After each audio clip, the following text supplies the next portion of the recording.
Paz do Senhor. Começamos com a palavra de oração. Senhor Deus e Pai, muito obrigado pelo privilégio.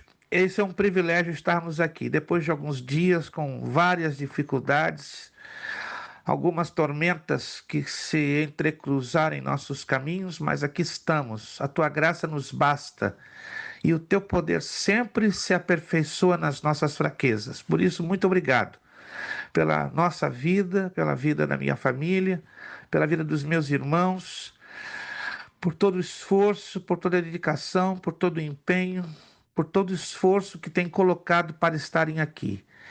Senhor, glorifica o teu nome, abençoa, Senhor Deus, o início desta nova matéria, ilumina as nossas mentes, nossos corações. Espírito Santo, fala, ministra, ajuda-nos. Deus, ajuda-me a mim a transmitir a tua palavra como ela é. Usa de bondade, de misericórdia para conosco, perdoa os nossos pecados. Recebe a nossa oração, nos dá a tua graça, Senhor. Precisamos desta graça que nos basta, que nos sustenta para avançarmos. Espírito Santo, glorifica o teu nome. Ministra-nos, fala-nos, ajuda-nos. Mais do que nunca assimilar a tua palavra e entender a profundidade que ela tem para nos revelar. Oramos agradecidos no bendito e maravilhoso nome de Jesus Cristo. Amém e amém. Jonathan acabou de entrar. Deus abençoe, Jonathan. Está ali por enquanto no invisível, né? Está lá fazendo seus ajustes. Olha lá, falei. É Pode outro ser. rapaz que tá, outro rapaz que tá bonito. Olha lá. Eu acho que o pastor Francisco se sentiu intimidado com o Jonathan. Tirou o capacete e agora o Jonathan está lá. Não, os dois estão lá. Agora estou vendo. É porque está branco, né? Do pastor Francisco, ele fica meio invisível às vezes, né? Devido à mudança do vídeo dele. Mas estão lá, os dois bem aparelhados. Meus irmãos, uma alegria grande de voltar a revê-los. Quero agradecer a vocês pelas orações. Não vou entrar aqui em muitos detalhes, mas passamos um período muito difícil, né? Passamos Natal e Ano Novo internados, né? Entre família, nunca isso aconteceu. Eu, minha esposa e meu filho, por causa de um flu que nos arrebentou. Mas estamos aí, graças a Deus, nos recuperando. Minha esposa ainda inspira um pouquinho de cuidados, ela teve 2 recaídas, meu filho também, então estejam orando pela irmã Maria Luísa e pelo nosso filho Israel Levi, né, que estão ainda resistindo, né, contra este flu que está agressivo demais aqui na nossa região de Orlando, aqui na Flórida. Mas nós vamos ter vitória, não é fácil, ficamos vários dias sem trabalhar, atrapalhou um pouquinho o andamento da nossa escola, mas aos pouquinhos estamos aqui voltando ao normal. Sei que eu estou ainda devendo a questão de alguns trabalhos a 3 alunos da matéria anterior, mas já está no transcurso desta, no máximo até a próxima semana, eu já vou estar colocando tudo nos devidos lugares e fazendo contato com os irmãos e nada vai ficar a dever, né? Ou seja, o objetivo nosso não é que nenhum aluno saia no prejuízo a despeito dos problemas, né, que nós tivemos, né? Temos problemas pessoais, mas a gente se esforça para que os nossos problemas não afetem o bom andamento da escola. Tá A chegando paz do nosso irmão Senhor, André povo Santana, de irmão Deus. Kelson. Paz do Senhor. Esse povo virou o ano e ó, tomaram um banho de loja, estão mais bonitos, mais jovens, né, irmão? Kelson tá com um penteado de US Navy, né? De Navy SEAL, né? O irmão André tá quase chegando lá, mano. Só cortar um Lá vai pouquinho. caindo aos poucos, né? Não, só acertar um pouquinho o seu corte, ó, fica igualzinho o Kelson. Aí vocês dois vão ser dados como Navy SEALs, né? Mas tá bem, Filho do mesmo graças a pai, Deus. ó. Deus, né? Exatamente. Não precisa acrescentar mais nada. Meus irmãos, quero ter a alegria, a grata satisfação de apresentar um casal que já esteve conosco exatamente há 2 anos, né? Coincidência ou não, há 2 anos, 2023, tivemos esse casal conosco, estudando afinco, porém, há de se compreender que as circunstâncias da vida, às vezes, não se permite avançar nos projetos que nós nos propomos, né? E senti demais a ausência deles, porque tem grande potencial, como a maioria de todos vocês que tem um tremendo potencial, grande empenho, grande esforço. Quero apresentar a vocês, para quem não conhece, nosso irmão Claudiano Costa e a sua digníssima senhora Larice. Está ali, ó, casal bonito, simpático, estando ali na cidade de Framingham, estado de Massachusetts. Sejam bem-vindos, nossos irmãos Claudiano e Larice, que Deus os abençoe. Mais uma vez quero agradecer o voto de confiança que vocês têm colocado na nossa tão modesta faculdade teológica. O que nós dizemos para o nosso irmão Claudiano e irmã Larice Costa, olha lá, o que nós dizemos Sejam a eles? bem-vindos no nome de Jesus. Ai, tá fraco, tá fraco. Não tomaram café da tarde, não merendaram, não almoçaram. Vamos lá, vamos fingir que nós comemos um churrasco, que nós estamos bem alimentados, estamos com 3 milhões de dólares na nossa conta bancária, estamos sorrindo à vontade, né, uma casinha nova, né, nas nossas mãos, sem pagar mais aluguel. Então vamos fingir que nós estamos com tudo isso. E vamos repetir a saudação que nós dizemos para os nossos irmãos Cláudio e Larice. Sejam bem-vindos em nome de Jesus. Gente, vocês fingem muito bem, parabéns. Nossa irmã Gleice Queira lá, tá com o manto sagrado. O negócio tá pegando aí, o frio deve tá feio frio, aí. professor, misericórdia. Minha irmã, se a senhora vier para cá, a senhora vai suar. Menino, Você não acredita. falei, não, vou colocar uma coisa mais quentinha Irmã, aqui. você tem que vir para cá. Ó, se a senhora ficar aqui 2 dias, a senhora derrete. Hoje fez calor aqui. Amanhã vai dar uma refrescadinha. Mas aqui, minha irmã, bem. olha... Irmã, é uma só Deus na causa. Meus irmãos, vamos então começar a nossa matéria. É a matéria mais importante da teologia depois da escatologia bíblica. Vou repetir, esta matéria que nós vamos somente estudar princípios, não é? É tipo uma introdução, ela é a mais importante da teologia depois da escatologia. A teologia tem 3 importantíssimas matérias, que é a escatologia, que é a mais vasta e a mais extensa, a hermenêutica e exegese bíblica e a homilética, que vai ser também uma matéria que vai mexer com muitos na questão da elaboração de sermões, né, de como pregar a palavra de Deus. Esta matéria terá 8 aulas, então anote aí, de hoje para frente será um total de 8 aulas. Não temos condições em menos de 8 aulas dar um princípio. Vocês vão entender. Se você tem a sua apostila, quantos já receberam a sua apostila? Quantos? A maioria, perfeito. Eu creio que alguns ainda estão por receber. Se não recebeu, tem aí o PDF que nós já colocamos lá no grupo. E eu acredito que quem não recebeu já no transcurso da semana já estará recebendo, se não amanhã mesmo ou até sexta ou sábado. Vamos na página de número 1º, isto, página de número 1º. Vamos na introdução.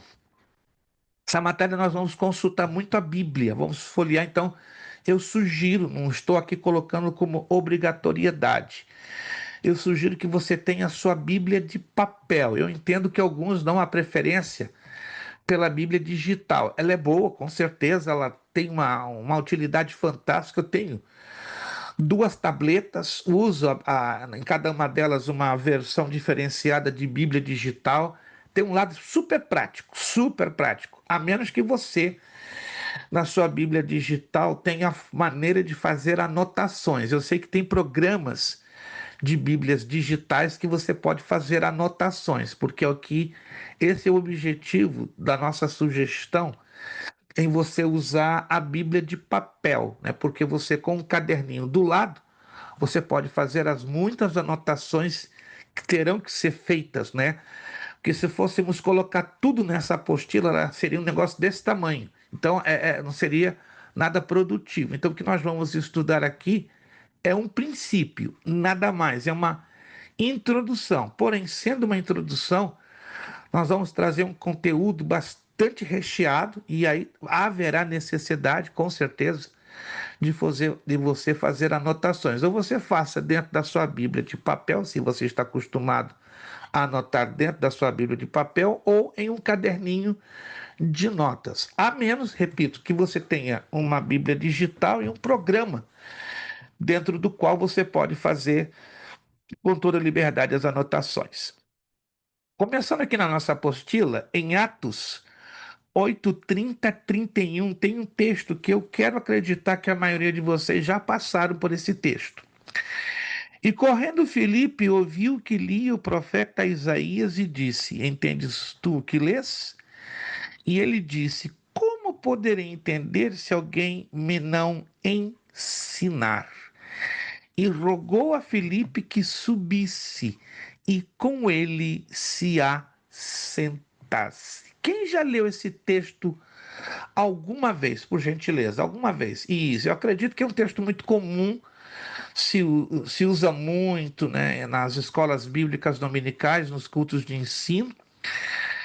Agora, minha pergunta, se você se lembra da leitura ou do pano de fundo deste texto, qual era a dificuldade do eunuco entender o texto? Porque aqui diz que o, o o apóstolo Lucas, né, discípulo de Jesus e autor de Atos dos Apóstolos, diz com toda clareza: e correndo Filipe, que lia o profeta Isaías. Ok, o livro do profeta Isaías tem 66 capítulos. Então, consequentemente, o eunuco estava lendo algum trecho, alguma parte muito chamativa deste livro. Qual texto que você acredita, lendo o texto, claro, quando você for lá em Atos 8, versos 29, 27, 26, 25, indo um pouquinho mais para trás, aí você vai detectar com facilidade qual era o trecho que o eunuco estava lendo no livro do profeta Isaías. Alguém pode aqui me responder? Que trecho era este? Sobre a crucificação de Jesus? Não, vamos ser mais específicos. Isaías 53? Isaías 53. Isso é importante, né? O eunuco estava lendo alguns versículos de Isaías capítulo 53. E daí ele não estava entendendo, não é? Tem um ponto no texto, né? Quando você entra lá em Atos capítulo 8, você vai ver de quem ele está falando. Dele próprio ou de outra pessoa. Diante deste texto que acabamos de ler, temos um outro aqui, ó, bem na frente. 2 de Pedro 3,16. Falando disto, como em todas as suas epístolas, entre as quais há pontos difíceis de entender, que os indoutos inconstantes torcem, e igualmente as outras escrituras, para a sua própria perdição. 2 de Pedro, capítulo 3, versículo 16. Aqui, Pedro, se você se lembra desse texto, está fazendo um comentário dos escritos do apóstolo Paulo. Porque os escritos do apóstolo Paulo, isso você que já leu algumas das epístolas, né? Ou pelo menos, se alguém aqui já leu todas as 13 epístolas escritas pelo apóstolo Paulo, elas são muito profundas, né? Teologicamente, gramaticalmente, ortograficamente, ou seja, Paulo foi de uma dimensão muito profunda no plano teológico quando ele escreve as suas epístolas. Diferente de Pedro, né? Pedro ele é mais simples. Pedro ele é mais, vamos dizer assim, mais compreensível, porque ele não trabalha com tanta teologia. Trabalha, sim, mas com uma teologia bastante simplista, ao contrário que Paulo trabalha com uma teologia muito profunda e causa, não é? Para quem é indouto, como diz aqui Pedro, ou seja, quem não tem um certo nível escolar, não tem uma profundidade teológica, bíblica, fica perdido, né? E aí tem a condição de, pelo fato que o texto é difícil, serem feitas distorções. Essa é a razão que Pedro faz este comentário na sua segunda carta, capítulo 3, versículo 16. A minha pergunta é a seguinte, diante desses dois textos que acabamos de ler, quantos de vocês já tiveram em alguma situação que estão lendo um texto da Bíblia, felizes, alegres, e a coisa está fluindo, e a compreensão está funcionando, mas de repente é como se fosse uma muralha, um tropeço, uma pedra enorme, e vocês, bum, se esbarram nessa pedra, ou seja, se esbarram numa parte do texto que não faz nenhum sentido. Aí você se desvela para estudar, para ler, para buscar a correta interpretação, o correto entendimento, e você não chega a nenhum lugar. Quantos já tiveram essa experiência de estarem lendo a Bíblia e de repente, bum, serem travados por algum detalhe do texto que não chega ao entendimento? Alguém já teve essa experiência? Todos nós, todos. Se não dizer, todos nós que continuamos lendo a Bíblia diariamente, passamos por essa experiência. Até Ainda que porque, você pastor, é uma tenha, fonte inesgotável, né? Quanto mais além você. de ser Ó, uma fonte inesgotável, irmão André, a Bíblia tem características diferentes dos demais outros livros da Bíblia, não é? A Bíblia é o único livro que fala de geografia, história, matemática, química, física, biologia, ou seja, o saber humano está todo enquadrado dentro da Bíblia, mais a revelação de Deus. Então, toda esta combinação gera uma mistura de simplicidade e complexidade. Ok. Diante então das dificuldades naturais que cada um de nós temos em algum momento da leitura da Bíblia ou do seu estudo, Deus já sabia de duas coisas, preste atenção: que no futuro os homens, os seres humanos, teriam uma tendência natural, espontânea, de interpretarem a sua palavra da sua própria maneira, do seu próprio jeito, dentro da sua linha de pensamento. Deus já sabia disso, não. Aquele povo ali, ó, aquele povo, vão tentar interpretar a minha palavra ao seu bel prazer, mas não é assim. E outra coisa que Deus sabia, que haveriam pessoas que estariam não apenas querendo entender ou interpretar o texto corretamente da palavra de Deus, mas estariam distorcendo terrivelmente o texto para sustentar as suas linhas de pensamento, para sustentar as suas teologias próprias e pessoais. Deus, já vendo tudo isso, o que ele decide fazer? Criar um código cifrado dentro da própria Bíblia Sagrada. E é justamente este código cifrado, né, como fosse uma partitura de música, né? Não sei se alguns dos irmãos aqui trabalham com louvor, música, adoração, vocês haverão de entender o que é uma partitura, né? É uma folha que tem, né, as gradações das notas musicais, e esta gradação ajuda você a compreender se a música em algum momento vai estar alta, média, baixa e assim por diante. Só quem, claro, estuda música e conhece música é que lê com facilidade uma partitura, porque conhece o código de interpretação de uma partitura. Estamos de acordo com isso, irmãos? Se uma pessoa não conhece o código de como funciona uma partitura de música, como é que o camarada vai entender? Se eu colocar agora uma partitura na mão de alguns de vocês que são músicos, vocês vão entender o que vão estar lendo? Obviamente não. Nem eu.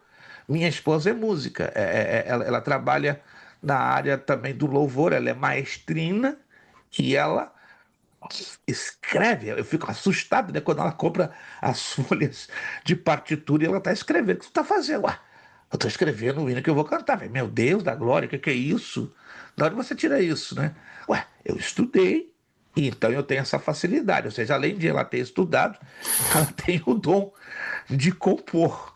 Não estou aqui exaltando a minha esposa, mas é uma coisa que me assusta até hoje. Estou há 32 anos lá dentro dessa mulher e a cada dia ela me surpreende. Mas eu estou usando esse exemplo para você entender que a hermenêutica e a exegese bíblica fazem exatamente este papel.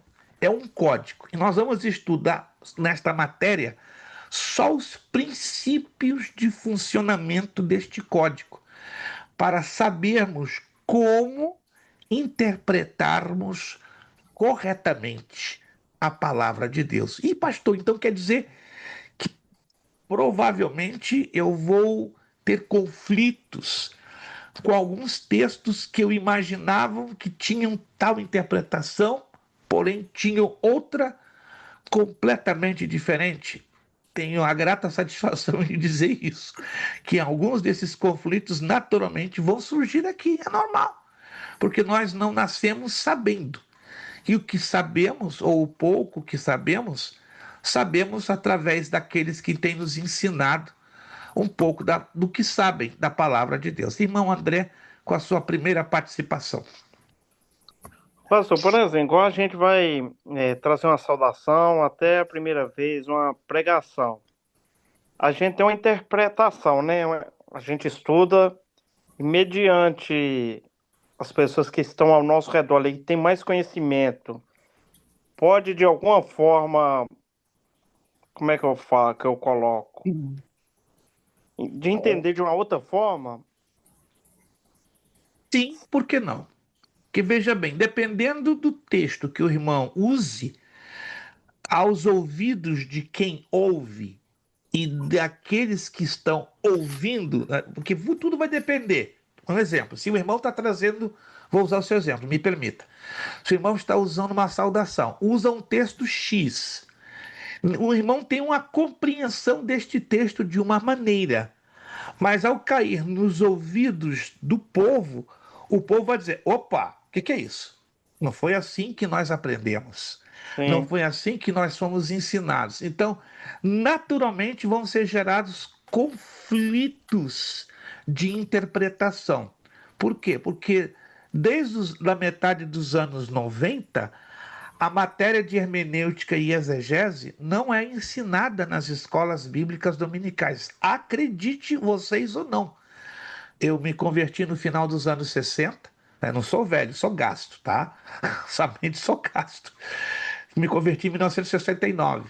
Os anos 70, 80 e a metade dos anos 90, gente, a quantidade de revistas de escolas dominicais da CPAD sobre essa matéria é tremenda. São mais de 200 revistas em 45 anos. Ou seja, por ano eram lançadas 2 revistas só para estudar. Eram 2 trimestres que a igreja, as Assembleias de Deus do Brasil estudavam sobre essa matéria de hermenêutica e exegese. As igrejas batistas e presbiterianas, de berço, ensinam essa matéria para crianças, jovens e adolescentes.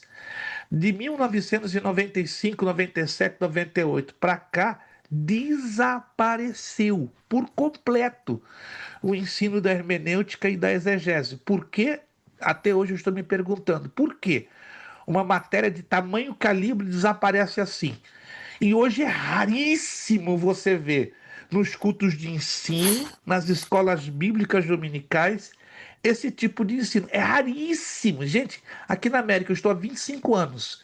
Só vi 2 igrejas brasileiras de púlpito ensinando esta matéria em escola bíblica dominical. Fiquei de boca aberta. Já as igrejas hispanas é muito comum. As igrejas americanas é comuníssimo. Mas qual a razão que desapareceu dos púlpitos das igrejas brasileiras? Eu estou até hoje me fazendo essa pergunta e até hoje eu não tenho essa resposta. É a chave da correta interpretação do texto sagrado. Por isso que nós teremos que tomar 8 aulas e mesmo assim a gente não vai esgotar nem 20% do assunto. Se a gente conseguir esgotar ou chegar a 20%, estamos mais do que felizes. Como se trata de uma introdução e dentro de 8 aulas vai ser completamente impossível estudar os restantes 80%. Então nós vamos trabalhar com uma base bem rasteira, bem rasteira. Aí quem se animar aí para o médio em teologia, né?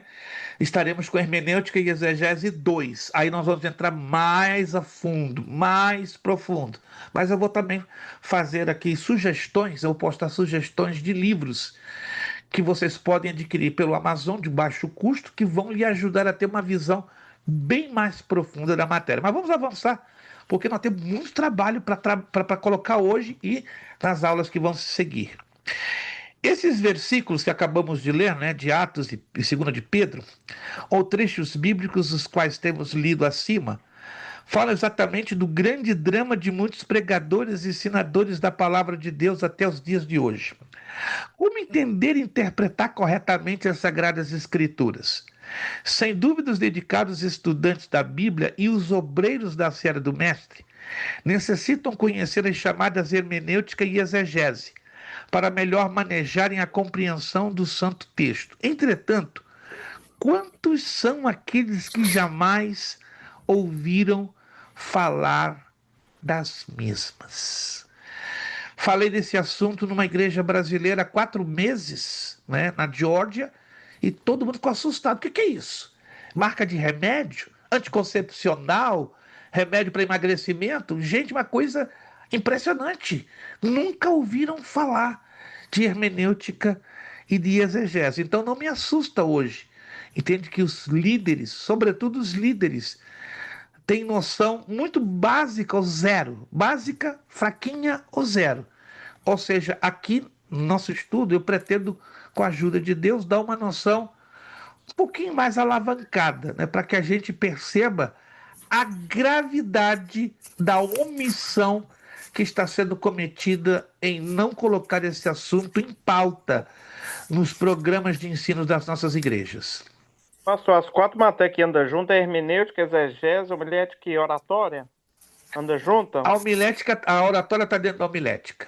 Então, na verdade, sim. seriam 3, né? A hermenêutica e a exegese, a homilética e... O irmão falou agora a terceira. Hermenêutica e exegese, exatamente. Pessoas que caminham juntas, né? A oratória está dentro da homilética. Perfeito. Vamos lá. Os melhores dicionários etimológicos, voltando à apostila, tá? Aqueles que estudam as palavras nas suas origens e na sua evolução histórica, expõem que hermenêutica é a arte de interpretação do texto, provém do termo grego hermeneuem. Essa é a forma como você pronuncia e a forma como se escreve no alfabeto grego.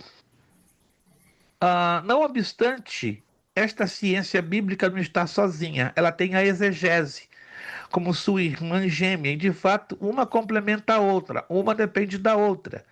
É importante ressaltar que a exegese é precedida pela hermenêutica, vem antes da mesma, e trata basicamente do estudo das palavras dos idiomas originais da Bíblia, isto é, o hebraico, o aramaico e o grego, da confrontação dos diversos textos bíblicos e das técnicas aplicadas na linguística e na filosofia. Melhor ampliando, exegese vem do grego em 2 palavrinhas, ek e egnomai, como se pronuncia e como se escreve em grego. E a interpretação é penso, interpreto, arranco.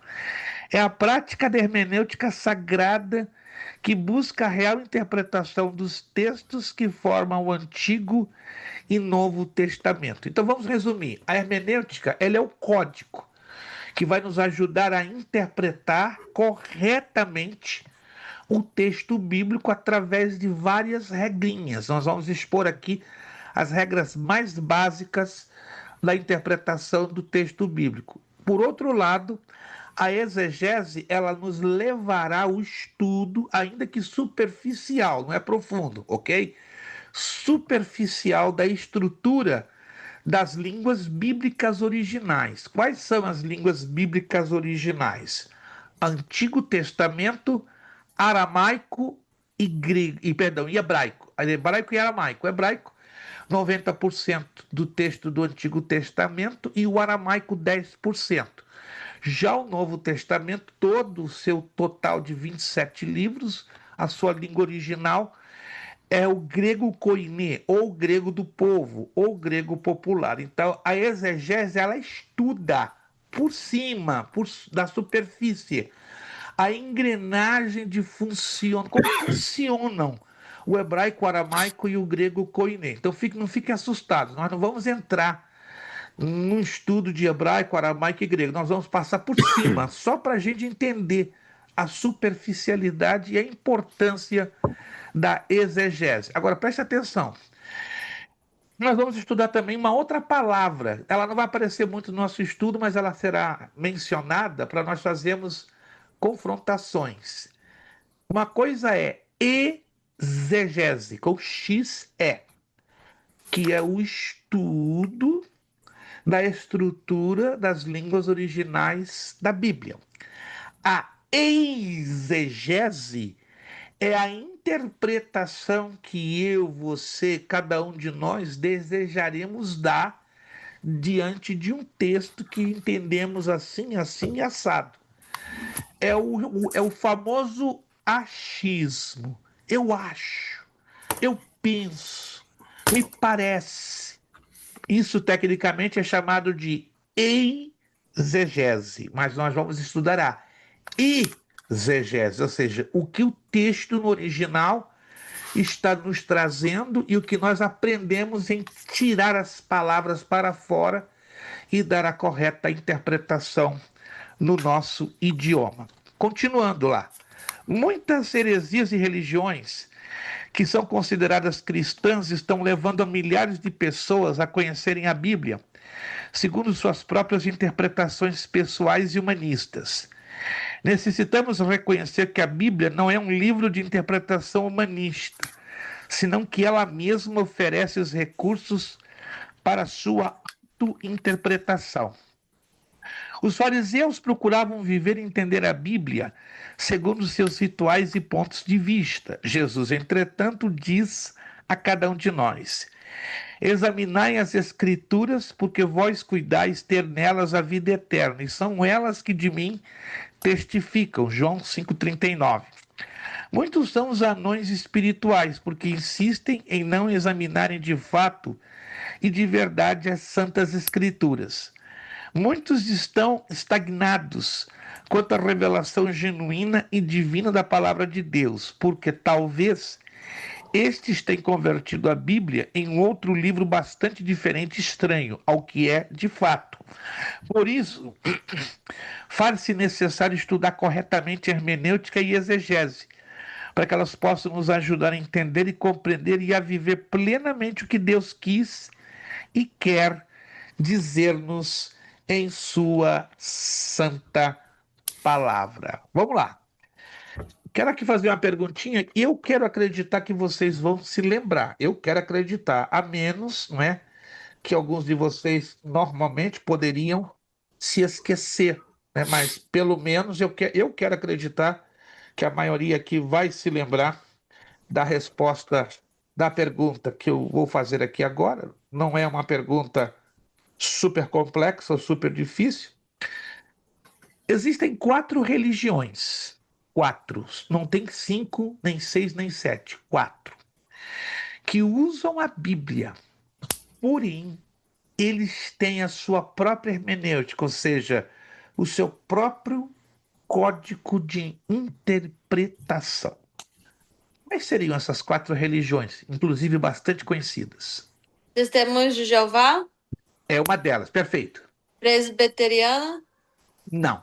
Não, Testemunho de Jeová. presbiteriana não, aquela religião que não come carne de porco, pastor, esqueci. Adventista do 7º dia. Adventista. Isso, a irmã Aline tá afiada. Vamos lá, continua. A terceira. Os Mormons. Os Mormons, perfeito. E a última? Essa não pode errar. Por favor, gente. Essa não pode errar. Conhecidíssima. A Igreja Católica? A Igreja Católica Apostólica Romana. Anote aí. Essas são as 4 religiões que usam a Bíblia, mas elas têm a sua própria hermenêutica, o seu próprio código de interpretação. Igreja Católica Apostólica Romana, Adventista do 7º dia, Testemunhas de Jeová e os Mormons, que é a Igreja de Jesus Cristo dos Santos dos Últimos Dias. É tão aberrante a maneira que essas 4 religiões usam em distorcer a correta interpretação que os testemunhos de Jeová ganharam de goleada dos demais três. Por quê? Porque eles criaram a sua própria tradução. Alguém sabia disso? Os testemunhos de Jeová têm a sua própria Bíblia, denominada Tradução do Novo Mundo das Sagradas Escrituras. Alguém sabia que os testemunhos de Jeová têm a sua própria tradução da Bíblia? Poucos de vocês sabiam. É muito curioso e é estranha demais. Se você pega uma Bíblia João Ferreira de Almeida e coloca ao lado de uma Bíblia dos Testemunhos de Jeová, você fica em parafuso. Já no início, lá em Gênesis capítulo 1, versículo 1 diz, né? No princípio Deus criou os céus e a terra era sem forma e vazia. Na nossa tradução, como é no grego, perdão, no hebraico, e havia trevas na face do abismo e o Espírito de Deus pairava sobre as águas. Só que na Bíblia dos Testemunhos de Jeová diz, e a força ativa de Deus. O quê? Isso mesmo, a força ativa de Deus pairava sobre a face das águas. Por que isso? Porque os Testemunhos de Jeová não creem no Espírito Santo. Não. Eles não creem na Trindade. E eles creem em Jeová, um só Deus. Jesus Cristo é complicado. Como é que é? Para Jesus Cristo é um profeta. Não vou entrar aqui nos detalhes que você vai ficar arrepiado. Eles trabalharam com uma tradução muito particular para fazer a cabeça das pessoas que não conhecem nada da Bíblia. Por isso que eles são bem-sucedidos, né? Eles têm uma boa linguagem, uma boa conversa, são agradáveis, sem dúvida nenhuma. Tem aquelas duas literaturas que é o carro-chefe deles, né? Que é a revista Despertai e Sentinela. Não sei se alguém aqui já foi visitado pelos Testemunhos de Jeová. Quem aqui já foi visitado pelos Testemunhos de Jeová? Só o irmão Claudiano e Malares, poucos ainda não foram. Eu já, mas eu não recebi, não. Eles tentou pregar para mim, mas não deixei, não. Meu irmão, se for pregar, vai preparado. Eles têm 1.010 argumentos. Eles sabem, olha, eles entendem perfeitamente em 5 minutos de conversa quem é um novo convertido. Aí é o prato cheio. Se é um novo convertido e dá corda, aí eles pegam. E já era. Agora, em 5 minutos de conversação, se ele percebe que você tem base bíblica, ele já dá uma freada. Ô, pastor. Eu recebo isso na semana, com um sorriso no rosto. E convido para. Entra, menino, vamos orar. Eles dão meia volta, eu vou ver e vou embora. Quer mandar um testemunho de Jeová embora para casa? Convida ele para orar. Foi quando ele chegou perto de mim e falou assim: você sabe que vai ter um novo reino aqui na Terra? Eu falei: não vai ter, não. Eu comecei a falar de Jesus para eles. Né? Aí eu não sei. Não, tá bom, então daqui a pouco depois eu volto. Aí não deixou. Na verdade, eles ensinam que vai ter um novo reino na Terra. E nossa Bíblia ensina isso. E nós cremos que é um milênio, é um governo de 1000 anos. Só que a maneira como eles colocam é totalmente distorcida. Mas sabe o que é totalmente? Totalmente distorcida. Talvez antes de terminar essa matéria, eu vou colocar no grupo um folhetinho de 4 páginas em PDF para vocês entenderem quais são os princípios básicos dos Testemunhos de Jeová. Eu tenho em português, né? É interessante a gente conhecer. E como você refutar carinhosamente, educadamente, biblicamente um testemunha de Jeová, sem ofender, entende? Quando eu não, alguns até aceitam oração. Os que eu aceito para entrar na minha casa, eu deixo falar só 5 minutos. Eu olho no relógio, vou deixar falar 5 minutos. Quando chega no 6º minuto, eu posso ter a palavra? Agora, aí eu entro com 5 minutos. Nesses 5 minutos, eles se desesperam e vão embora. Porque eu apresento o plano da salvação em 5 minutos. Da maneira que deixa eles desesperados. Eles, eu vou ensinar vocês depois desse folhetim. Você não vai gastar muita saliva. 5 minutos, você apresenta todo o plano da salvação, como a Bíblia ensina. Eles entram em parafuso e pernas para que te quero. Fica tranquilo, até o final dessa matéria eu vou estar... o João 3,16 também? Quero ver, ué. Não, tem outros textos mais fortes, irmão André. Irmão, Não, aí não sim, está ué, entendendo mas o é o que mistério. Não, irmão, resume não está o entendendo. Tem amor outros de Deus, textos. velho. Não. Tem outros textos que deixam eles quebrados de três pernas. Calma, tranquilo. Eu vou fazer essa postagem até o final da matéria e vocês vão entender por que eles se horrorizam quando se apresenta esse plano da salvação em 5 minutos com alguns textos chaves. Vamos lá então. Ah, é importante esclarecer, deixa eu ver aqui, assim, muitos são anões espirituais, porque insistem em não examinarem de fato a verdade, as Santas Escrituras. Muitos estão estagnados quanto à revelação genuína e divina da palavra de Deus, porque talvez esses tenham convertido a Bíblia em outro livro bastante diferente e estranho ao que é de fato. Por isso, faz-se necessário estudar corretamente hermenêutica e exegese, para que elas possam nos ajudar a entender, a compreender e a viver plenamente o que Deus quis e quer dizer-nos em sua santa palavra. É importante esclarecer que essa apostila não tem a pretensão de ser um exaustivo manual ou completo compêndio de hermenêutica e exegese bíblica. Tratam-se de tão somente princípios básicos e elementares, que aqui serão apresentados, os quais funcionarão efetivamente como uma plataforma de lançamento para um estudo muito mais profundo e pormenorizado. Se o aluno ou amante de ambas as ciências, ou seja, se é amante da hermenêutica e da exegese, se interessar em fazê-lo a posteriori. Nossa oração é que Deus lhe desperte poderosamente a compreender que na exposição desta matéria o significado e a importância de uma marcante declaração das Escrituras. Lá em Neemias 8:8, chama-me muito a atenção deste texto. E leram o livro na lei de Deus, e declarando, explicando o sentido, fazendo que lendo se entendesse. Vamos aqui pensarmos juntos. Você interpreta corretamente aquilo que não entende bem? Sim ou não? Você interpreta bem, corretamente, aquilo que você não entende? Sim ou não? Impossível. Então, para nós darmos uma correta interpretação do que estamos lendo, temos que saber entender. Muita gente está lendo a Bíblia e não está entendendo nada. Daí, não tira proveito de uma correta interpretação. Virando a página. Por que é importante o estudo da hermenêutica e da exegese? Eu ouço diariamente, converso diariamente com vários pastores. E eu sempre, quando eu aproveito, no bom sentido, não faço isso por maldade, eu dou uma leve cutucada. Tic, tic, tic. Você já ouviu falar de hermenêutica e exegese? Se assustam. Aí eu puxo a conversa. Em 10 minutos, eles ficam horrorizados. Irmão, o que é isso? É o código de interpretação da forma correta da Bíblia Sagrada. Ah, eu não preciso disso.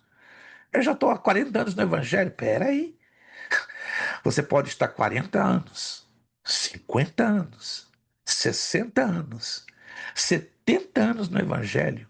E eu vou te afirmar com toda segurança. Por mais que você esteja na igreja e por mais que você tenha lido a Bíblia, nunca vamos alcançar a ter a plena interpretação do texto, porque a revelação de Deus ela é progressiva, sobretudo na área da escatologia. Um exemplo da escatologia bíblica. Muita gente está aí falando um monte de bobagens nas redes sociais, alarmando o povo, distorcendo o que exatamente a palavra de Deus nos ensina. Hoje é muito raro você ouvir um pregador ou ensinador equilibrado na área da escatologia. Por quê? Porque falta a ele um conhecimento básico de hermenêutica e de exegese. Uma pessoa, para interpretar corretamente escatologia bíblica, tem que ter conhecimento de hermenêutica e exegese. Uma pessoa, para pregar bem a palavra de Deus, tem que conhecer a hermenêutica e exegese. Ou seja, se eu quero viver uma boa homilética ou ter uma homilética, eu preciso conhecer a hermenêutica e exegese, porque uma depende da outra. Então, eu vou te mostrar aqui 3 razões por que é importante o estudo da hermenêutica e da exegese. 3 razões. Eu poderia apresentar aqui 10, 20, 40 razões, mas eu só vou apresentar 3, que são fundamentalmente importantes. Convém que leiamos Atos 8, 26, 35. Só lemos o versículo 30 e 31, não é verdade? Então eu sugiro que você, na sua casa, com calma, leia do 26 ao 35. O que isso quer dizer? Esse é o contexto. Todo aquele contexto que envolveu o eunuco de Candace e Filipe. É importante que você leia esse texto, ó, do 26 ao 35. Aí você vai entender todo o panorama, tudo que se desenvolveu ali.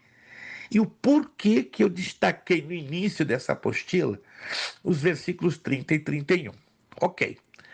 Aqui, pelo menos, quando você tiver lido esse texto, vamos chegar a 3 cruciais conclusões quanto a uma correta interpretação do referido texto.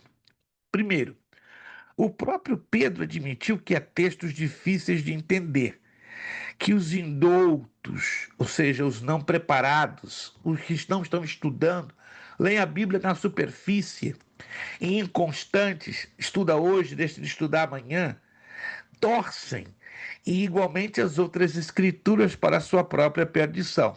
É o que fazem a Igreja Católica Romana, a Igreja Mórmon, os Adventistas do Sétimo Dia, os Testemunhos de Jeová. Pedro deixou isso bem claro na sua segunda carta, capítulo 3, versículos 15 e 16. A arma principal do soldado cristão é a segunda razão. São as escrituras sagradas. E se desconhece o seu valor ou ignora o seu legítimo uso, que tipo de soldado será? Quem pode ler para mim 2 de Timóteo 2,15? É um texto muito conhecido. Por gentileza, qualquer um de vocês pode ler para mim 2ª carta de Timóteo, capítulo 2, versículo 15, em voz alta e abrindo o seu áudio de preferência.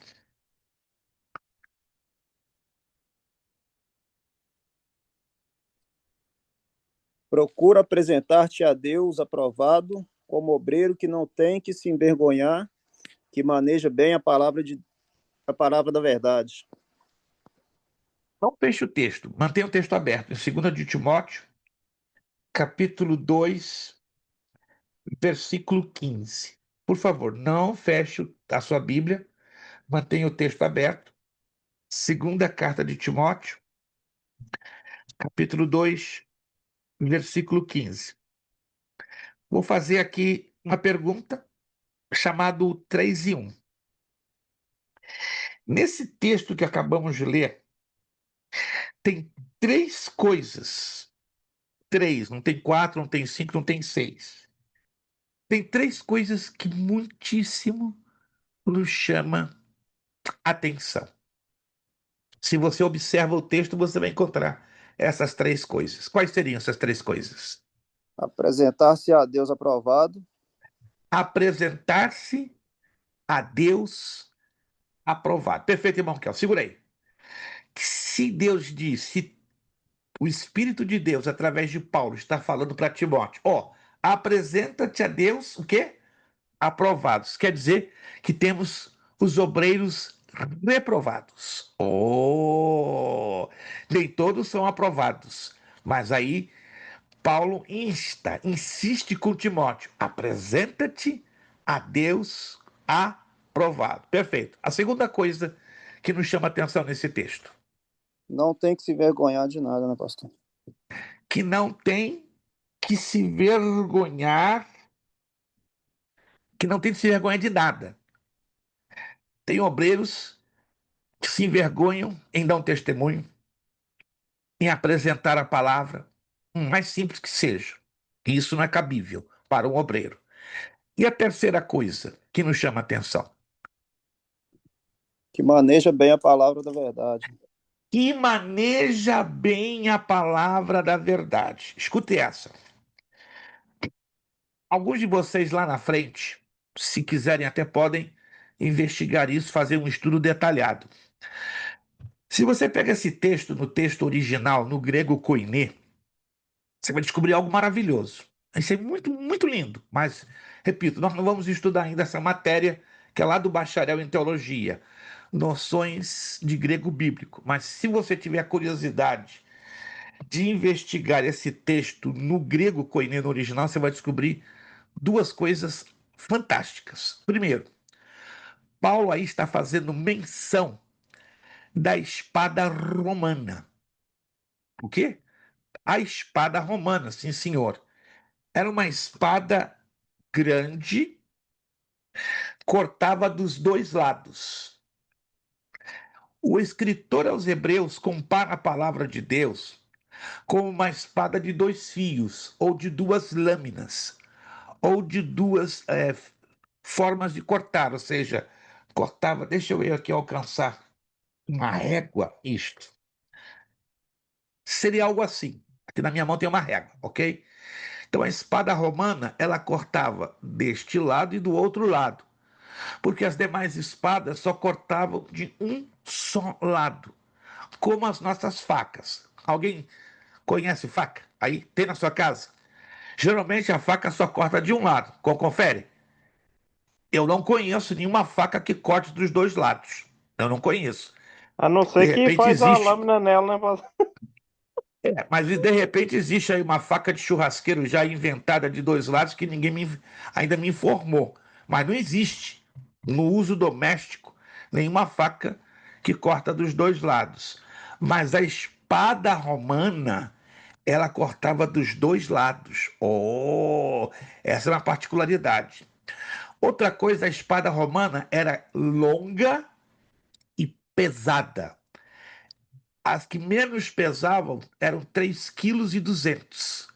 As mais pesadas, 6,4 kg, que eram verdadeiras armas de guerra. E elas tinham uma empunhadura mais ou menos dessa envergadura aqui, quase 12, 15 centímetros. Era uma empunhadura muito forte e você tinha que pegar a espada com as duas mãos, porque ela era comprida. As mais curtinhas iam de 1,10 m a 1,25 m, e as mais longas chegavam a 1,40 m. Agora imagine uma espada pesando 6 quilos, 1,40 m. O camarada com uma mão não teria habilidade no combate contra seu inimigo. Concorda comigo? Que é pesada, longa, e ele não teria, por mais que treinasse, força suficiente com uma mão para cortar de um lado e de outro. Por isso que Paulo usa a expressão que saiba manejar bem a palavra da verdade. Ele está lembrando a espada romana, que para você manejar a espada romana tinha que ser com as duas mãos e sabendo equilibrar o peso do seu corpo na direção que você atacava ao inimigo, cortando de um lado e cortando de outro. Aí traz o exemplo para a palavra de Deus. Ela corta de dois lados, sabia? Quem sabia? A palavra de Deus corta para o lado do pecador arrependido e para o pecador que não conhece a Jesus. Oh!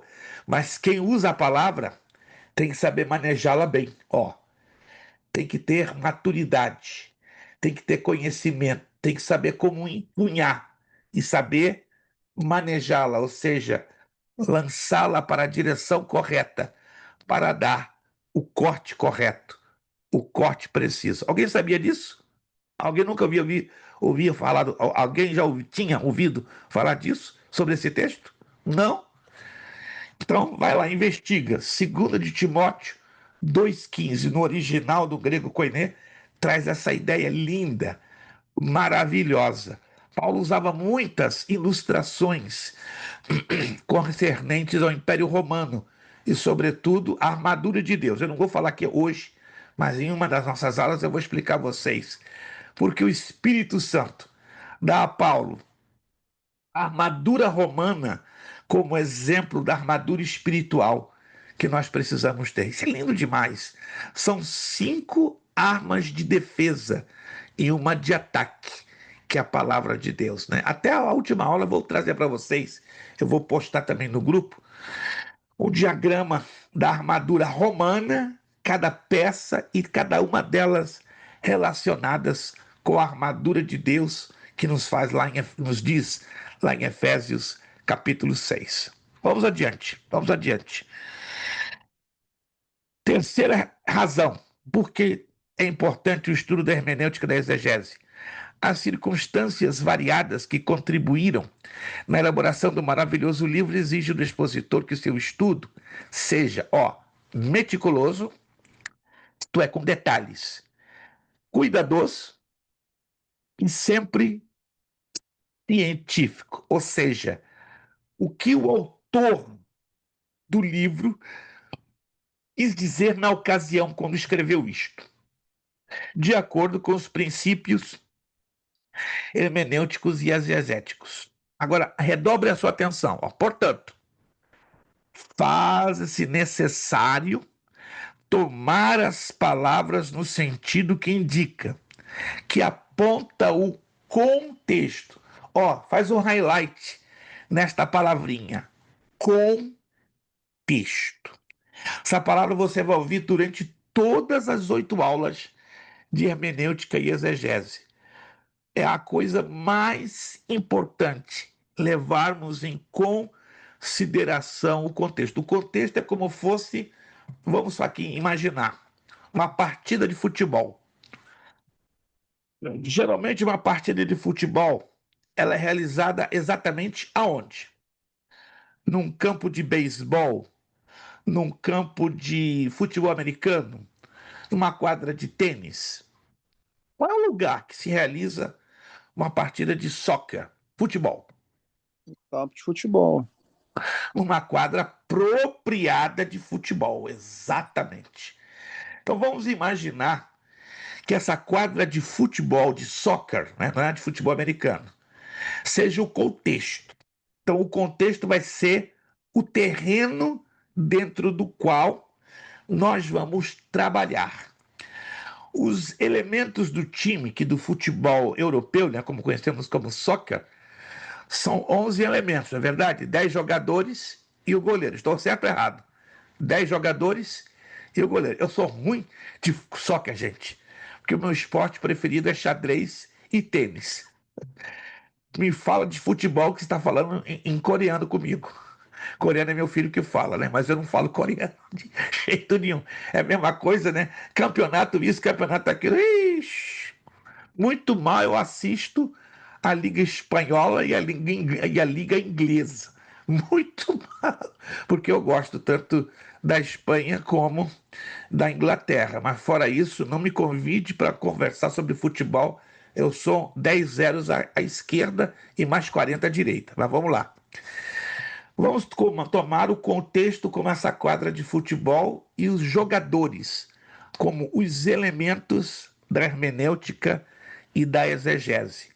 Então você tem que levar em primeiro plano o contexto. Para eu interpretar corretamente um texto sagrado, eu dependo do seu contexto. Nenhum texto na Bíblia pode ser interpretado sozinho, isolado, separadamente. Nós vamos chegar lá na frente. Nós vamos entender a lei dos contextos, que são 6. Já estou adiantando. São 6. Se conseguirmos decorar e aprender a lei dos contextos, a gente já avançou mais de 25%. Porque aí teremos outros detalhezinhos a serem acrescentados. Mas vamos lá, vamos entrar agora nessa partezinha que vai começar a mexer com o nosso raciocínio.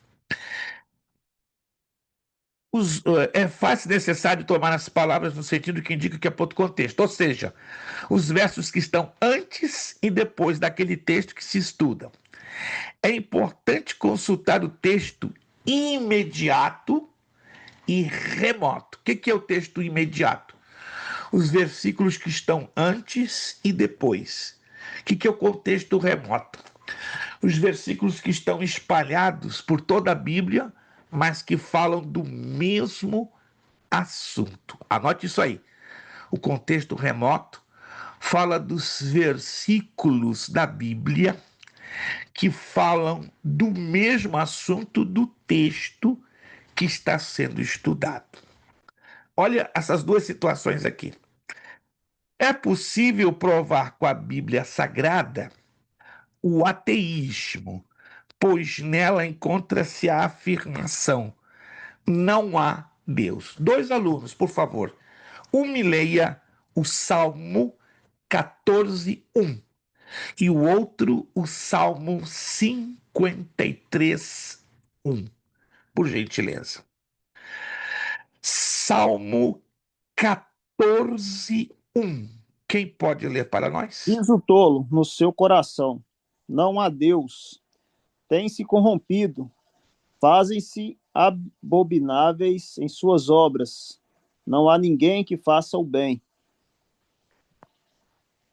Salmo 53:1, por favor. Salmo 53:1. Quem pode ler para nós, por favor? Salmo 53:1. Diz o insensato no seu coração: não há Deus. Corrompem-se e praticam iniquidade. Já não há quem faça o bem. Chama atenção nos 2 versos que acabamos de ler. Vamos lá. Se você é observador do texto, você tem que observar o texto, os textos que acabamos de ler. O que há de curioso entre esses 2 textos? Ninguém não observou nada? Aí tem algo muito interessante. Aquele que não tem Deus? Não. Não, que não há Deus? Tem algo mais interessante. Vamos ver se você é observador. Os observadores já descobriram. Os que não estão observando vão quebrar a cabeça. O tolo e o São nécio. dois. Pode falar. Quem meu querido. falou? Não, o tolo e o nécio são praticamente as mesma coisa. Está esquentando. Ainda não está chegando à conclusão que eu gostaria que alguém chegasse. Eu acredito que são 2 textos separados, porém falando do mesmo assunto. Exatissimamente. 2 textos separados. Mas estão falando da mesma coisa. Já observaram, gente? A mesma coisa. Quase idêntica à ordem das palavras. Estão falando do mesmíssimo assunto. O tolo e o nécio. Tolo e o nécio. Tolo e o nécio. Aí temos uma ideia de ateísmo. Agora vamos chegar à conclusão. O que é ateísmo? Presta atenção, isso aqui é sério. Existem palavras muito parecidas, mas têm significados diferentes. Me acompanhe aqui. Uma palavra se chama deísmo. Deísmo. Tem uma outra palavra que é conhecida como teísmo. Ó, deísmo com D. Teísmo com T. Panteísmo. Monoteísmo. Politeísmo e ateísmo. Epa, vamos lá. Vamos tentar decifrar o significado desses 6 teísmos. Vamos lá. Deísmo. O que é deísmo?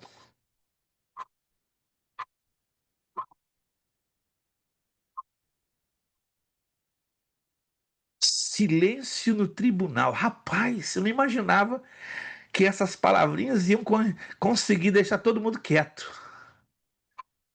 Deísmo, com D de dado. O que é? Como você interpreta essa palavra? Acreditar só em um Deus? Parece, né? Mas não é não. Não é não. Ó, deísmo. Anote aí, ó. Deísmo e teísmo. Deísmo com D de dado. Tá me acompanhando? E teísmo com T de titia tem o exato mesmo significado, porque são variantes. E qual é o significado?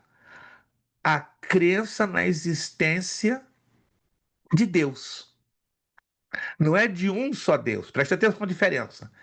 é a crença na existência de Deus. Eu não estou colocando número, eu não estou quantificando, estou entendendo? Como isso aqui é importante. Então anota aí, deísmo e teísmo é a mesma coisa, são variantes. No vocabulário da língua portuguesa, no espanhol, no inglês, você vai encontrar essas duas palavrinhas exatamente aí nos dicionários. Deísmo e teísmo, crença em Deus. As outras já Agora, revelou, ué. não, me acompanha, calma, calma, não, não é desse jeito. Vamos lá, devagar. Eu sei que o irmão quer ver o resultado rápido, mas vamos fazer a massa do bolo. Vamos fazer a massa do bolo, devagarzinho. Monoteísmo, já foi dada aqui a resposta. Monoteísmo, E crê em um só. crença em um só Deus. Olha só, monoteísmo, crença em um só Deus. Politeísmo, isso é fácil. Mais de um, ué. Em Vários vários. deuses. Crença em vários deuses. Panteísmo. Vamos lá, se alguém se sai bem aqui.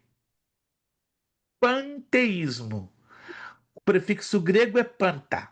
Então, panta mais eísmo dá panteísmo. Então, qual o significado da palavra panteísmo?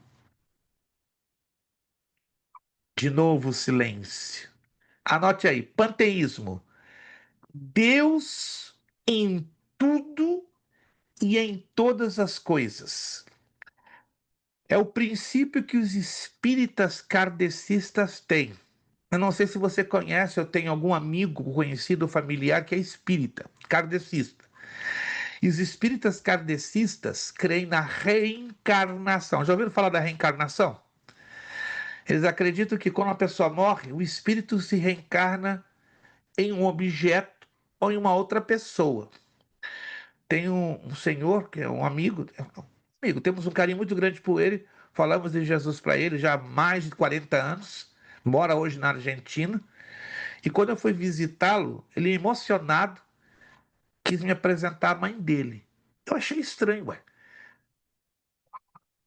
Esse senhor tem 79 anos, a irmã dele deve ter passado de 100. Vem aqui, eu vou apresentar minha mãe lá no quintal. Eu falei, a mãe está no quintal? Ok. Eu tentando fazer na minha mente, né? A mãe dele deve ser uma senhora de mais de 100 anos. Pela idade dele, 78 anos. Tá aqui a minha mãe, abraçado a um tronco de uma mangueira. Falei, Aurélio, não tô te entendendo. Minha mãe tá aqui. Mas que é? Minha mãe se reencarnou. Ela está nesta mangueira. Mãe, olha só, é o pastor Luiz Prestes. Gente, foi uma experiência estranhíssima.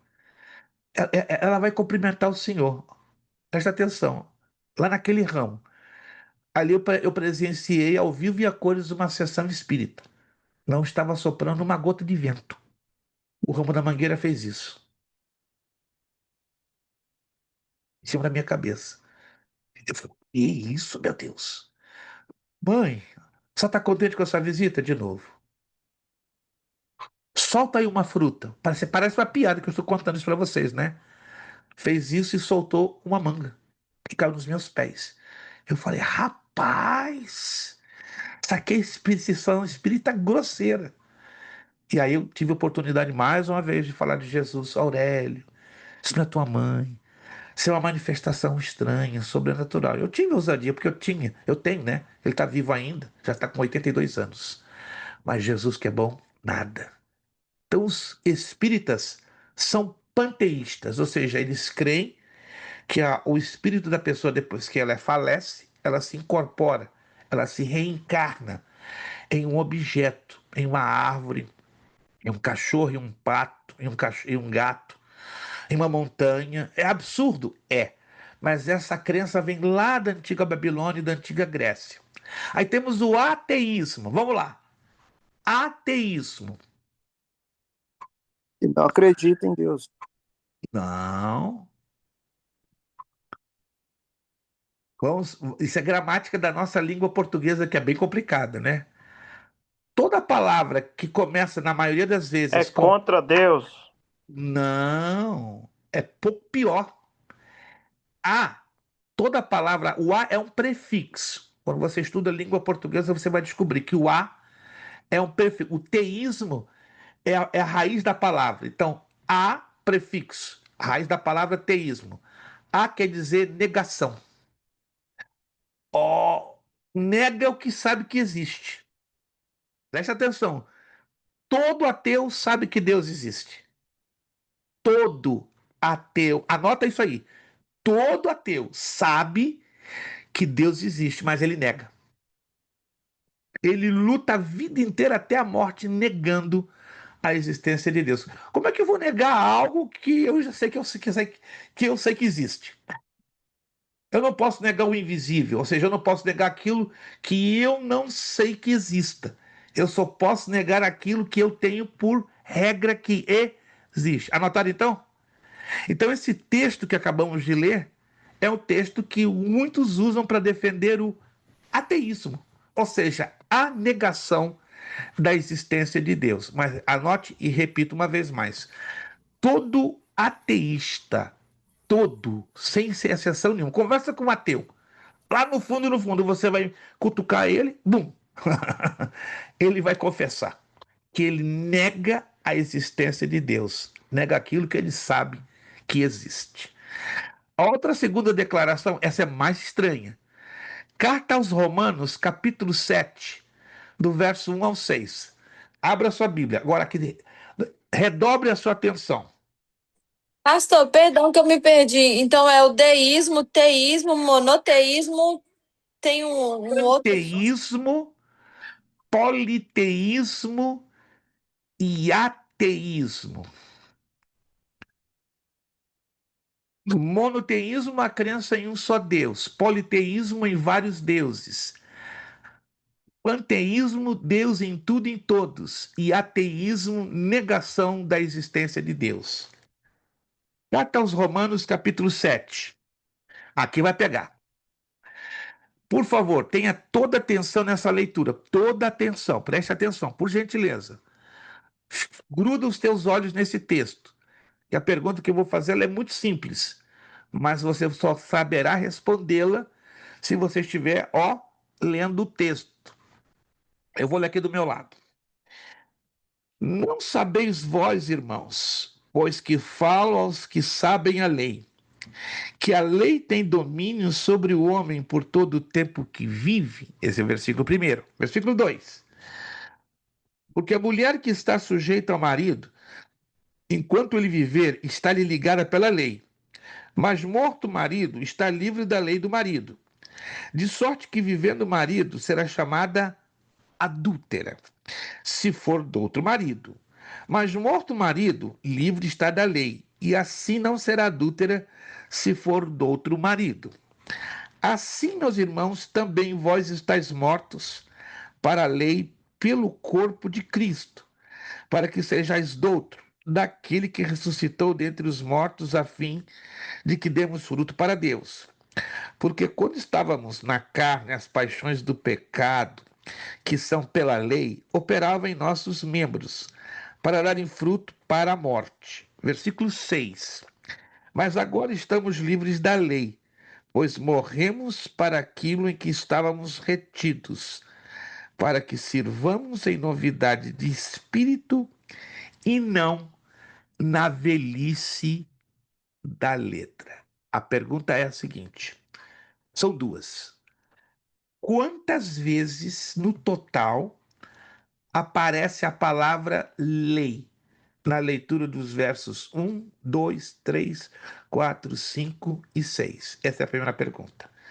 Quantas vezes aparece a palavra lei?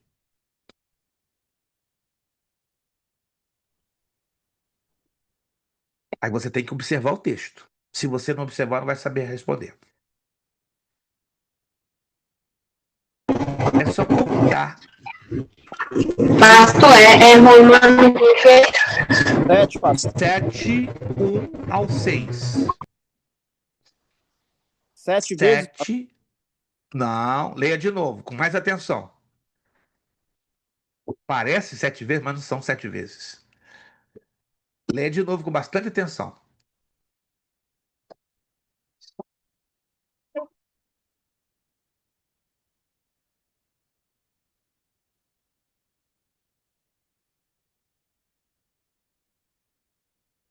Tão difícil assim descobrir, meus irmãos?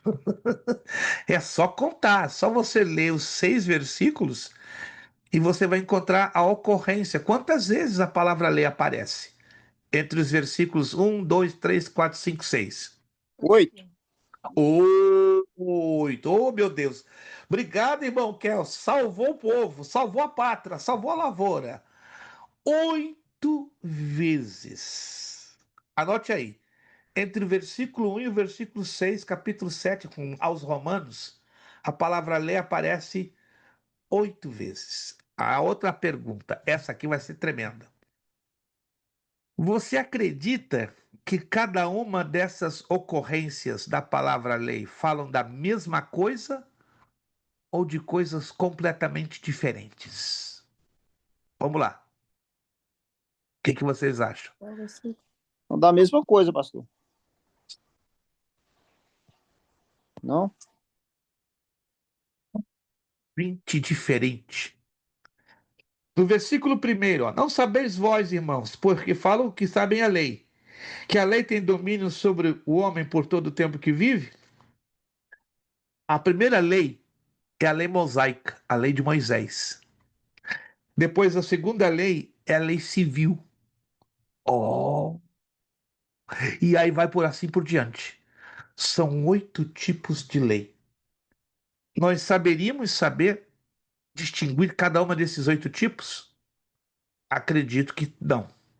Não que eu não menospreze você, irmão, que esteja lendo a Bíblia, mas para entender o significado de cada uma dessas ocorrências, você tem que estudar o texto e detectar o contexto. Uau! Aí temos uma grande dificuldade.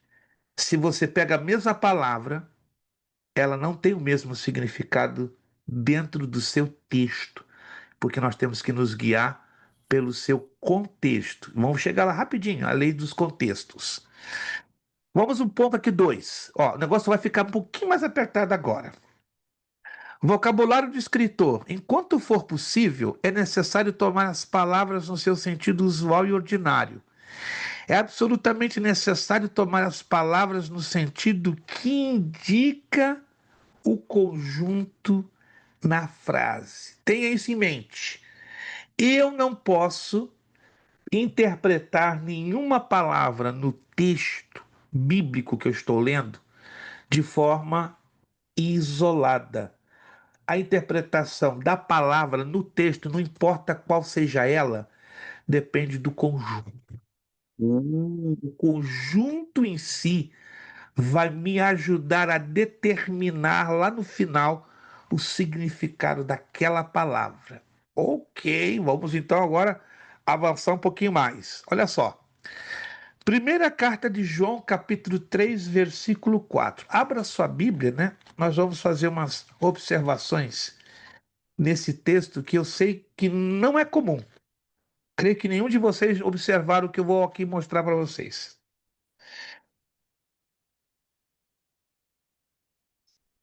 Primeira carta de João, capítulo 3, versículo 4. Deixa eu aqui colocar para vocês. A Bíblia Sagrada possui, escute, a Bíblia Sagrada possui 19 versões em língua portuguesa. Vou repetir, se alguém quiser anotar, está sendo gravado. A Bíblia Sagrada possui 19 versões em língua portuguesa. Dessas 19, somente 9 são de Ferreira de Almeida. Dessas 19, 9 são de João Ferreira de Almeida. O detalhe é que cada uma dessas 9 versões de João Ferreira de Almeida tem semelhanças e diferenças. Alguém me perguntou, pastor, a título de estudo bíblico, quais seriam as melhores traduções de João Ferreira de Almeida, devido à pureza das palavras em comparação ao texto original, ou também chamado texto recebido, que no latim é conhecido como textus receptus. Anote aí. As 3 melhores traduções de Ferreira de Almeida. Não estou mencionando as outras 6 e nem mencionando as 10 outras traduções da Bíblia que estão disponíveis em língua portuguesa. Eu estou aqui mencionando, se você tem interesse em ter as 3 melhores traduções da Bíblia em português, leve em consideração essa nossa humilde orientação e você vai entender, na medida que começar a estudar, fazer as comparações, que o que estou falando, eu falo com propriedade, porque eu tenho trabalhado também, creio que poucos não sabem, como tradutor, né? Eu tive a oportunidade de ajudar na tradução da primeira versão da história dos Hebreus de Flávio Josefo, que a CPAD lançou em 1991, só que lançou em 3 volumes. E foi lançado, né, baseado nos originais em hebraico, aramaico e latim, da parte de Flávio Josefo. Então fomos nós, né, eu e mais 8 pastores na época que ajudamos com a tradução deste texto e foi um trabalho fantástico, cansativo demais, levou 1 ano e 9 meses, mas saiu a obra que temos hoje disponível em língua portuguesa para a glória do nosso Deus e hoje está disponível em um só volume, a História dos Hebreus Flávio Josefo. Depois disso eu participei também para a glória do nosso Deus de traduções de algumas traduções da Bíblia em português, né, mas coisa assim pequena. Participei também de algumas em espanhol e inglês, pelo fato que eu domino fluentemente tanto o espanhol como o inglês, como também Deus, por sua graça e misericórdia, tem nos ajudado com o hebraico, o aramaico e o grego koiné. Eu estou mencionando isso, irmãos, porque para o nível do estudo da hermenêutica, se você quer uma tradução rica e mais próxima dos originais, só tem 3. Quer anotar? Almeida, Revista Atualizada, conhecida como ARA. Almeida, Revista Atualizada. Esta é a melhor tradução da Bíblia Sagrada em língua portuguesa. Quem não está acostumado com a ARA vai se assustar, porque ela usa um português clássico, e é o português de Portugal. Lá você não vai encontrar coisa. A palavra coisa não existe na tradução ARA. Você vai encontrar a palavra coisa. Anote aí, que interessante isso, coisa. Porque em Portugal não se fala coisa, se fala coisa. Então, esta tradução é a melhor. O nível de pureza é de 98% em relação ao hebraico, aramaico e o grego. Depois a ARC 1995, Almeida Revista Corrigida, ARC, Almeida Revista Corrigida 1995, ou se você encontrar a de 1969, são espetaculares. Por quê? Porque a ARC passou por várias edições, mas as 2 melhores edições são dos anos de 1969 e 1995.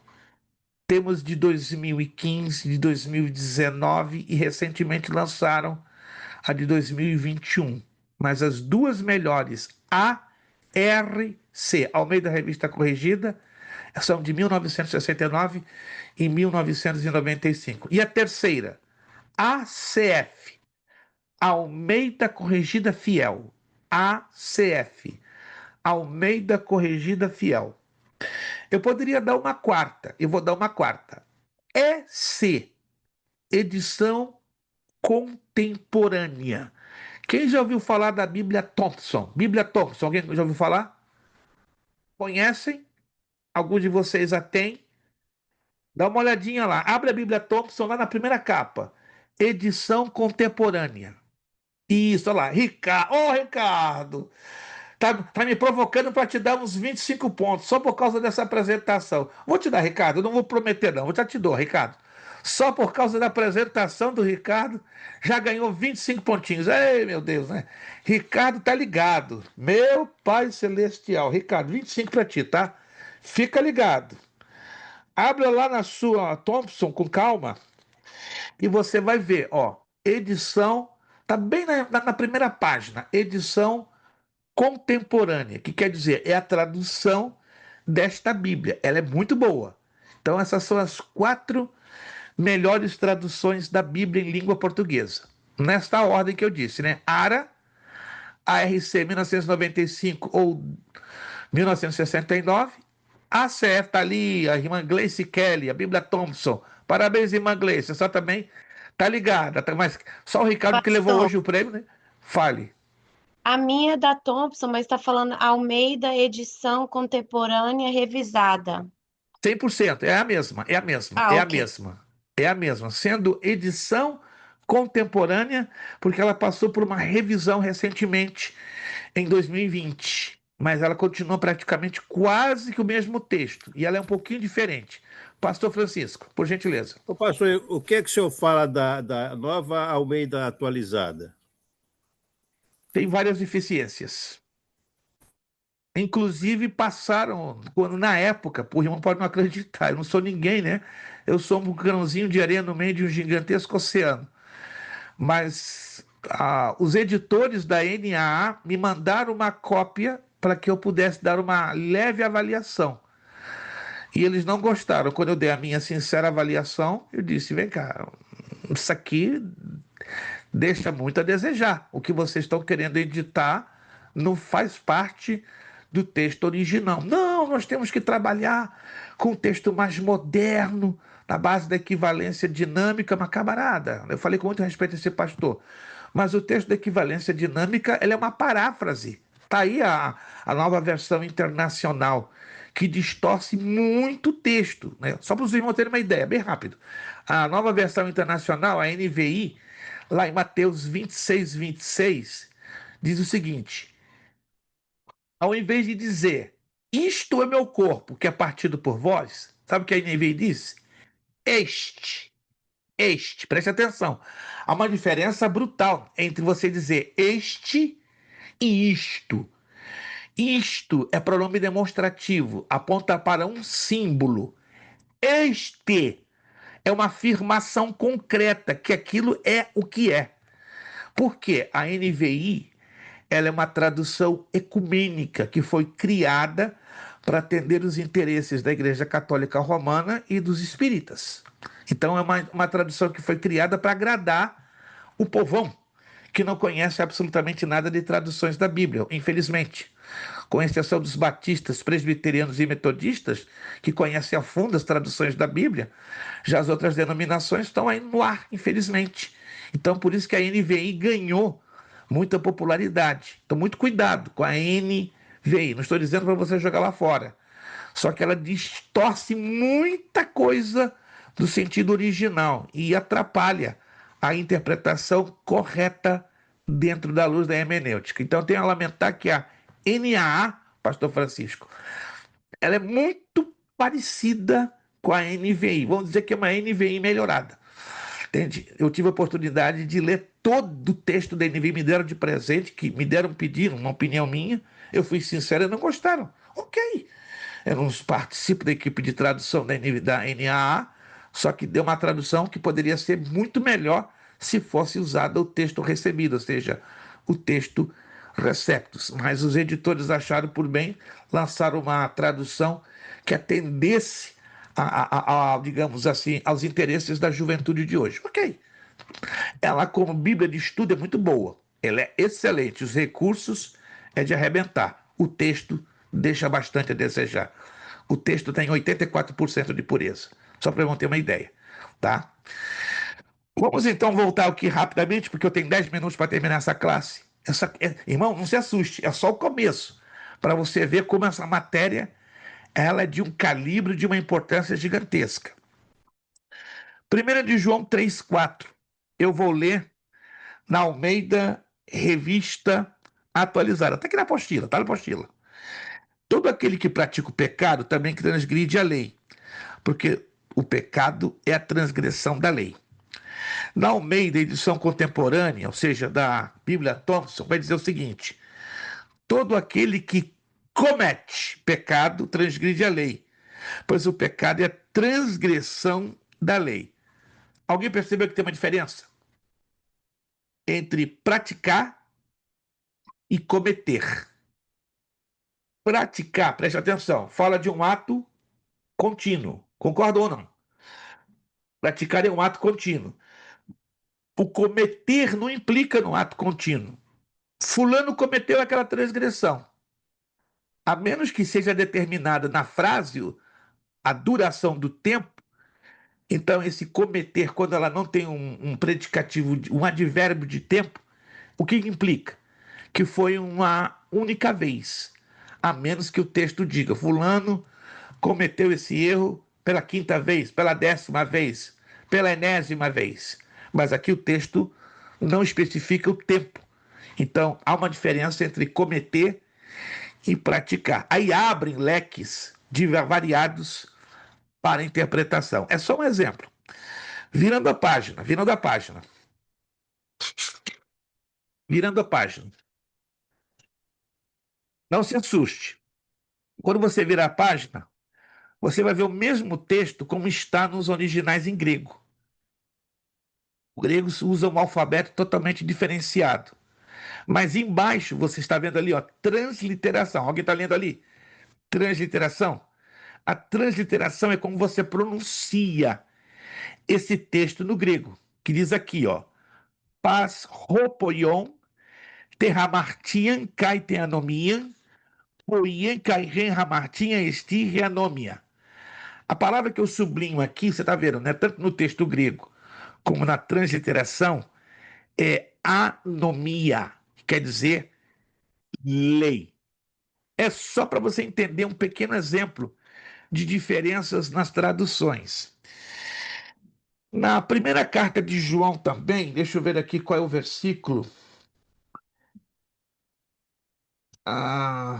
Tem um versículo na primeira carta de João que diz, em alguma tradução, todo aquele que é nascido de Deus não pode pecar. Deixa eu localizar aqui. Tem uma tradução perigosa. Bem perigosa.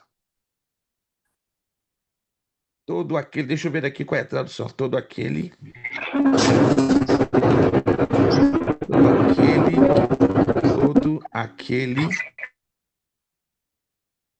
e é nascido de Deus.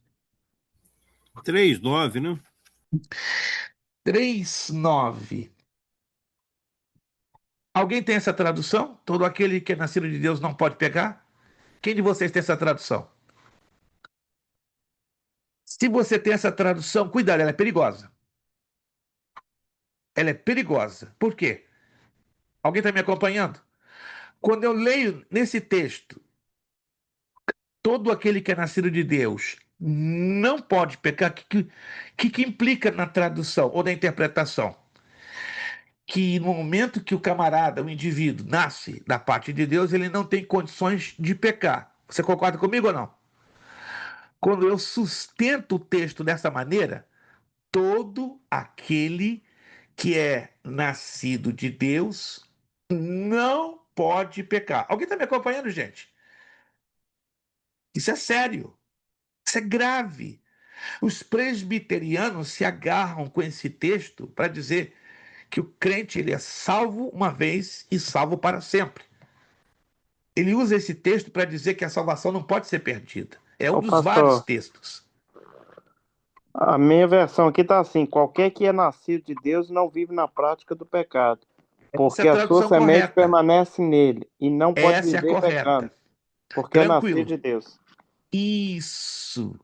O correto seria viver na prática do pecado, ou estar na prática do pecado, ou não pratica o pecado. Agora, o texto que diz não pode pecar é perigoso. Cuidado, se você tem essa tradução, redobre a atenção. Tem muitas Bíblias em português, Almeida Revista Corrigida, que ainda mantém esse erro.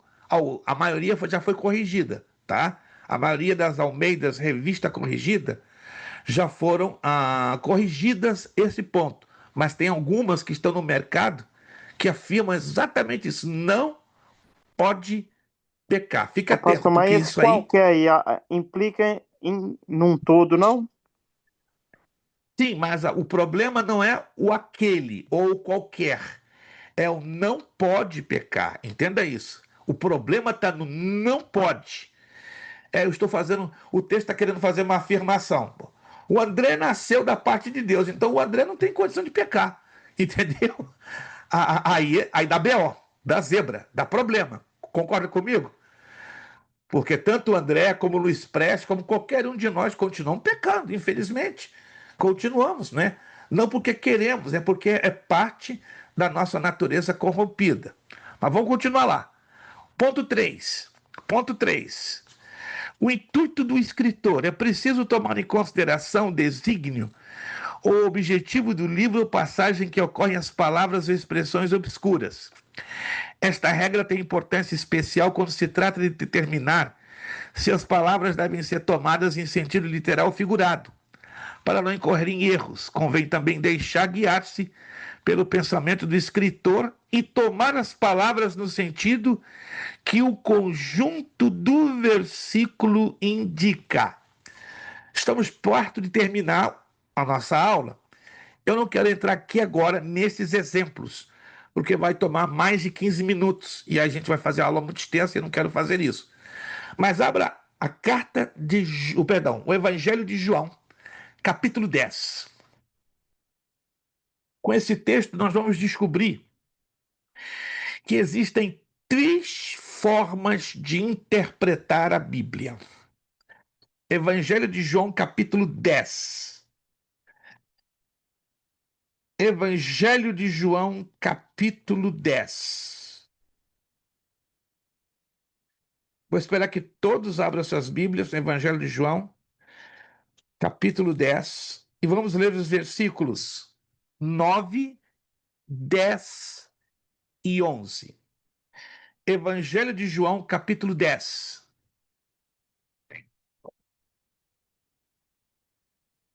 Versículos 9, 10 e 11. Me acompanhe, por favor. Eu lendo e você me acompanhando. João, capítulo 10, versículo 9. Eu sou a porta. Se alguém entrar por mim, salvar-se-á e entrará e sairá e achará pastagens. O ladrão, versículo 10, não vem senão a roubar, a matar e a destruir. Eu vim para que tenham vida e a tenham com abundância. Eu sou o bom pastor dá a sua vida pelas ovelhas. Em 5 minutos, a gente vai fechar a aula.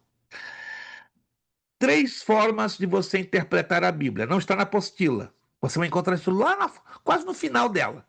Mas eu já vou adiantar você. Quais são os 3 sistemas de interpretação da palavra de Deus?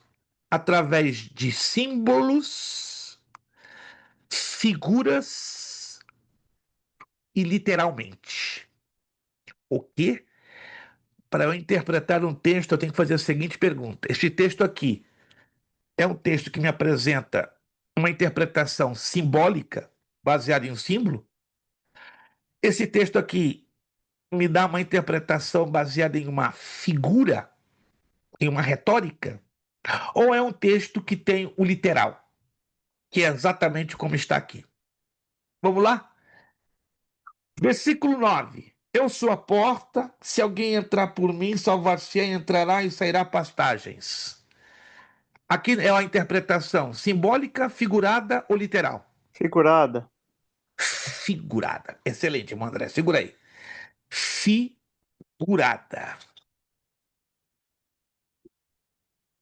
O que eu tenho nas minhas mãos? Vamos lá, se você consegue enxergar. Ó,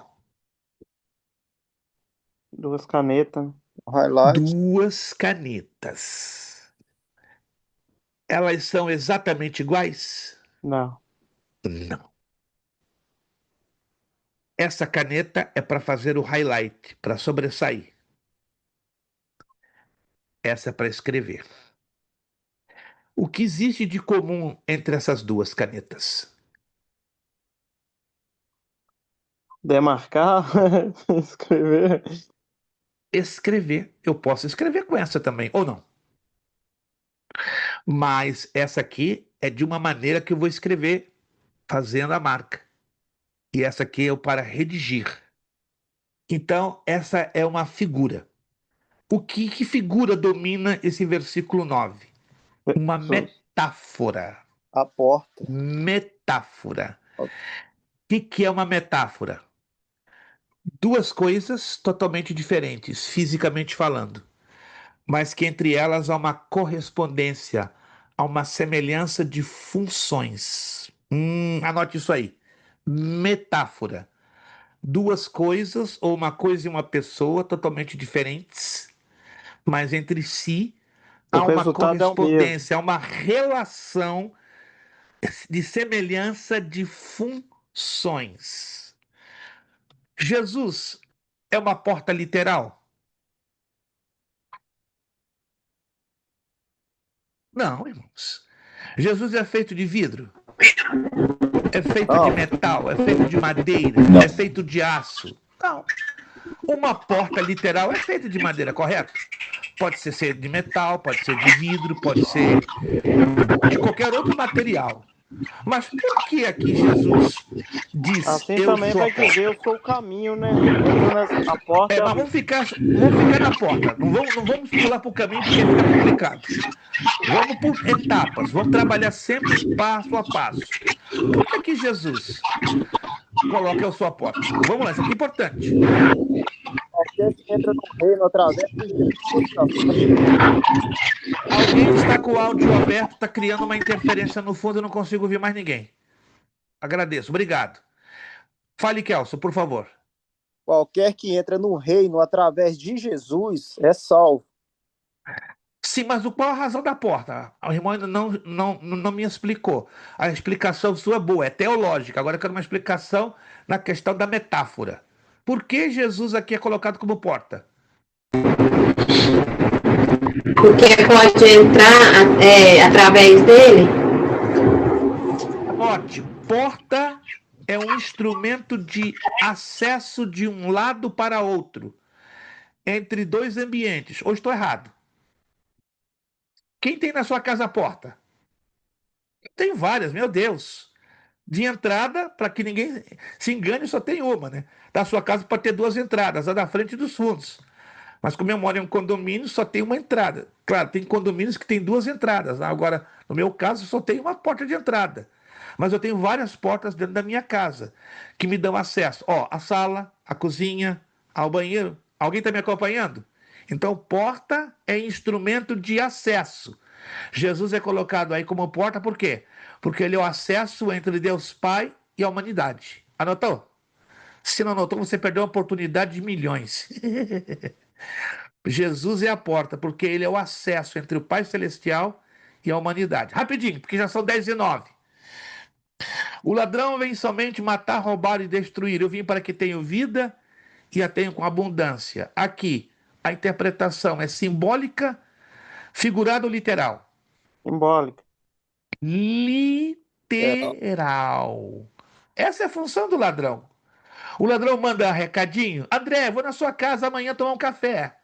Prepara tudo, tô chegando. Não. O ladrão, quando ele vai nos visitar, ele vem para matar. Ele vem para roubar.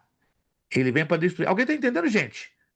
Isso é o significado literal. Temos que ter muito cuidado quando lemos o texto. Não, isso aqui não pode ser simbólico.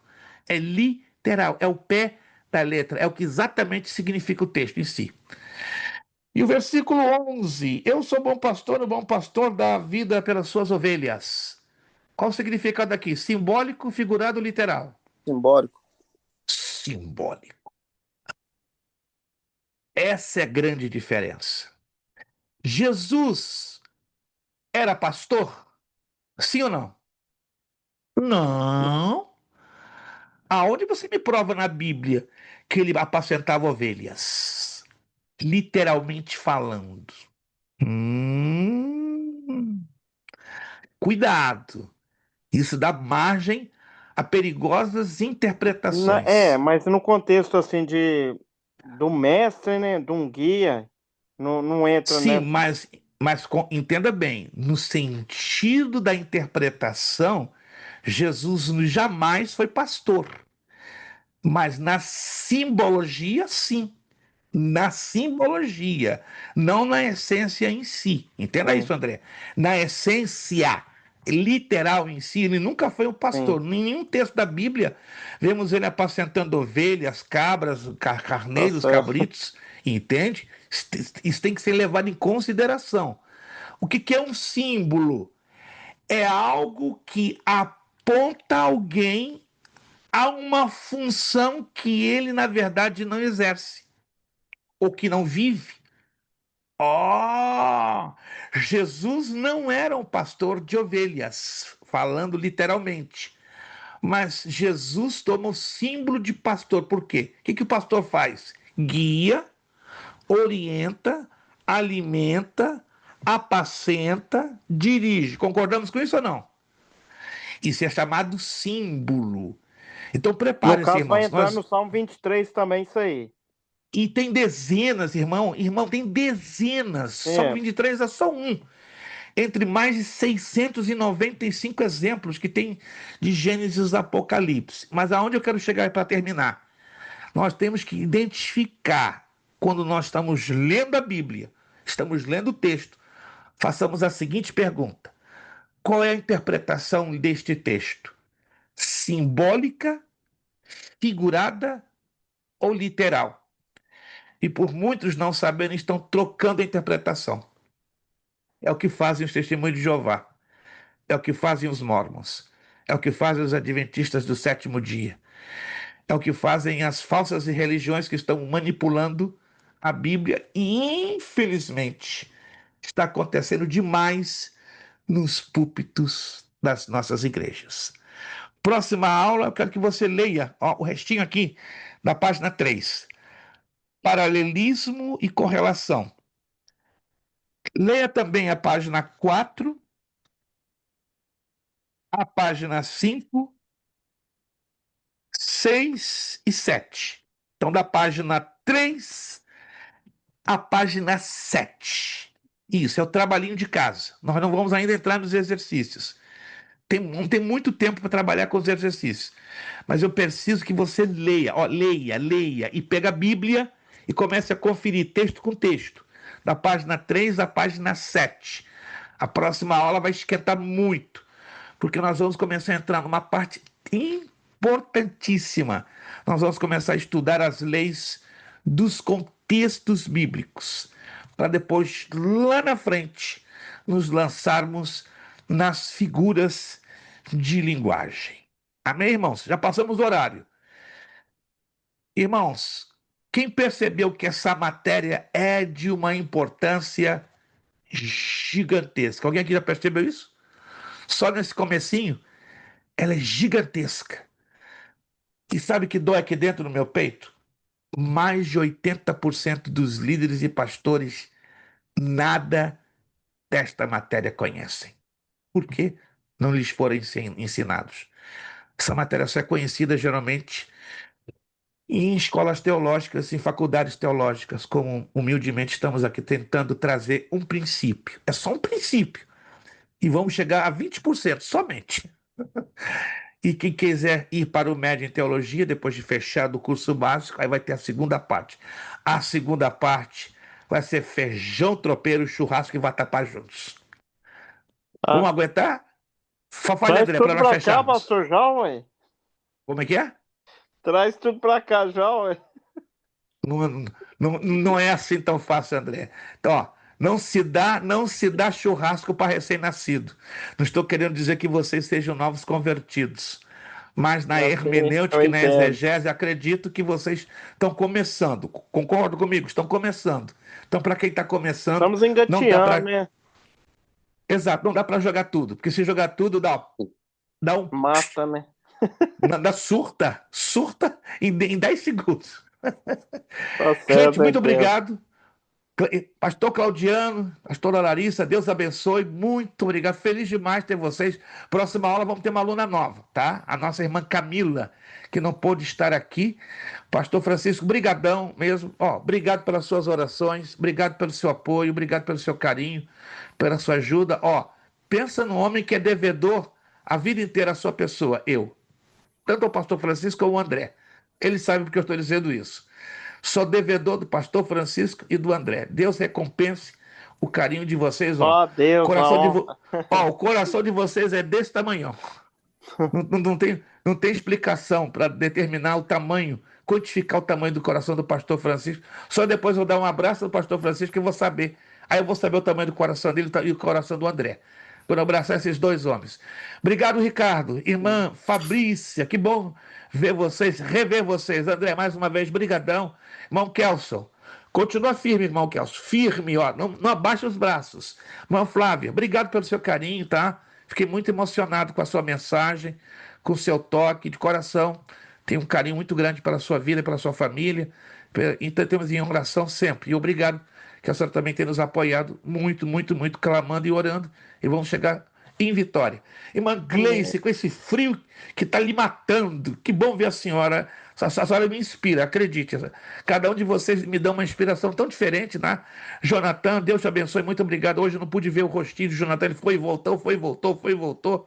E a irmã Jocélia, que vai aparecer, se Deus quiser, na próxima aula. E hoje tivemos algumas ausências. Mas, graças a Deus, vamos agradecer a Deus com a palavra de oração. Vamos pedir pastor Claudiano, né, um servo de Deus, né? Estão aí agora à frente de uma obra, dirigindo, né, um rebanho de Cristo. Que coisa linda saber, né? Indo a Massachusetts, vamos tomar um café juntos, né? E quem sabe conhecer esse rebanho bonito que Jesus tem entregue na mão desses servos de Deus, né? Pastor Claudiano e pastora Larissa, né? Queremos ver o crescimento desse casal, né? Como? Bem-vindo. Queremos de coração, né, ver o sucesso de vocês, tá? Acredite, estamos aqui orando por um sucesso glorioso. E Cristo vai ser glorificado em muitas almas que vão ser acrescentadas a este rebanho, né, que Deus tem confiado aos irmãos. Vamos pedir ao pastor Claudiano estar nos despedindo com a palavra de oração. Amém. E eu volto a rever vocês na próxima semana, dia 20 de janeiro. Vamos ser pontuais, vamos fazer um esforço para 8h15. Fazemos um esforço para começarmos, como muito 8h20. Gente, temos muito trabalho com essa matéria. 8 aulas vai ficar curtinho. Então, todo o tempo e a pontualidade vão ser importantes para que nós não percamos um só detalhe. Muito obrigado a todos. Deus abençoe aqueles que já fizeram os seus pagamentos do mês de janeiro. Muito obrigado. Os que ainda não fizeram têm até o dia 31. A escola depende. Né? Nós temos, infelizmente, um número elevadíssimo de inadimplentes, mas nós estamos confiando na bondade de Deus, está enviando a provisão e ajudando os alunos que não estão podendo a tempo fazerem os seus pagamentos. Pastor Claudiano, orando e agradecendo a Deus. Amém. Nosso Deus, nosso Pai, nós queremos te agradecer por este momento, Senhor, Pai meu, que estamos estudando a Tua Palavra, que o Senhor possa abrir, Pai meu, o entendimento de cada um, que o Senhor possa, Pai meu, se revelar de um jeito ímpar, Pai meu, de um jeito novo sobre cada vida, e que o Senhor possa, Pai meu, nesse novo tempo, Senhor, Pai meu, e nos direcionando, Pai meu, nos dando conhecimento da Tua Palavra, a Tua Palavra, o nosso ser, Pai meu, para que venhamos ser, Pai, um instrumento nas Tuas mãos, Pai meu, que o Senhor venha abrir, Pai meu, caminho para os meus irmãos que estão aqui, Pai meu Deus, nessa live, neste momento, Pai meu Deus, e que o Senhor possa nesses dias nos guardar, nesses dias difíceis, Senhor, Pai meu Deus, cubra cada vida debaixo da Tua poderosa mão, derrama o Teu sangue, nos proteja, nos livre, envia anjos, Senhor, Pai meu Deus, para nos guardar em nome de Jesus, Senhor, Pai meu Deus, que o Senhor venha nos ensinar nessa jornada, Pai meu Deus, que estamos caminhando contigo, Pai meu Deus, assim nós te agradecemos e entrego cada um nas tuas mãos, em nome de Jesus. Amém. E graças a Deus. Amém, amém. Nosso lema, antes de terminar e fechar tudo, não sai correndo, eu sei que o horário já passou. Seriedade. Compromisso. Disciplina. Seriedade. Disciplina. Seriedade. Disciplina. É necessário que ele cresça e que eu diminua. É necessário que ele cresça e que eu diminua. É necessário que ele cresça e que eu diminua. E a Deus damos o quê? A honra, a glória e o poder. Beijão tremendo no coração de vocês. Vocês são nota 50. 10 é pouco, são 50. Muito obrigado. Deus os abençoe. Feliz demais em poder estar de novo com vocês. Dia 20, próxima terça, mesmo horário, 8h15. Estamos aqui debaixo da poderosa mão de Deus. Ótimo final de terça, ótima semana. A unção do Espírito Santo seja sobre cada um de vocês. E estamos aqui ligadinhos. Qualquer coisa é só gritar pra gente. Deus os abençoe e a paz do Senhor. Muito obrigado.